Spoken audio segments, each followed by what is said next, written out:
wako nyakati za hatari,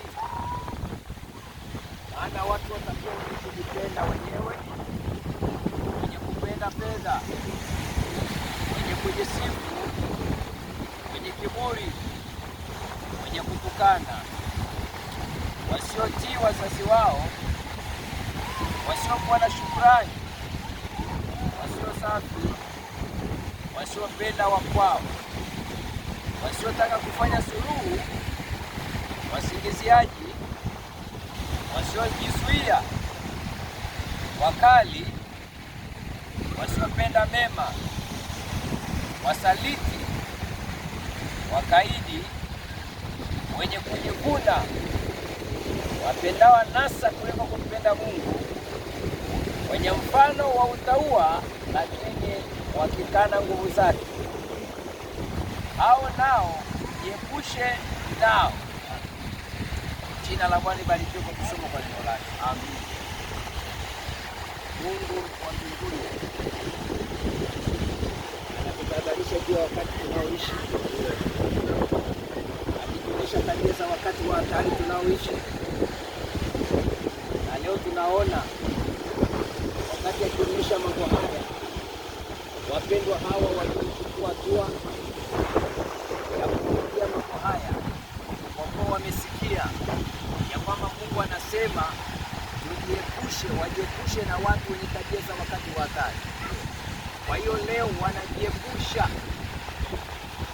kwa kuja kubatizwa katika jina la Bwana Yesu Kristo, wapate ondoleo la dhambi, na ndipo watakapohesabiwa haki. Kwa hiyo tunaona jambo hili ni kuu sana, ya kwamba sio kujiepusha kwa kutokuongea nao, ni kujiepusha kwa kutokuwa na roho wa kuasi ndani ya mioyo yao. Na namna ya kuondokea ni kwa ubatizo kwa jina la Bwana Yesu Kristo, wakipokea ondoleo la dhambi na kupokea kipawa cha Roho Mtakatifu. Baada ya hapo wakidumu katika fundisho la mitume na manabii. Ashukuriwe Bwana Yesu Kristo, na kwa kuwa mengi tumesikia, Mungu wa mbinguni awabariki sana. Amen. Amen. Bwana Yesu awabariki sana.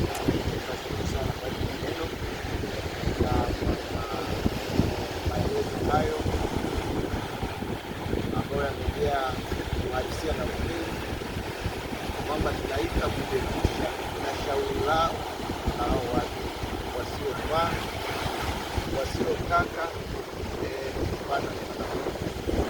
mfano wa utauwa, ni kama watakatifu kana kutoka inapofikia wanakaa, ila hata hivyo wanasema wao wanapeleka wao ili maisha yabadilike. Kwa hayo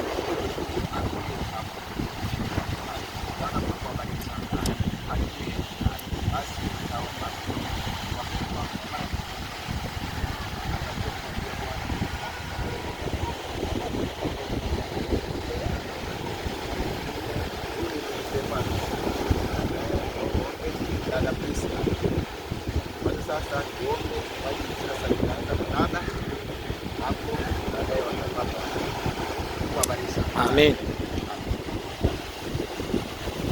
Mfalme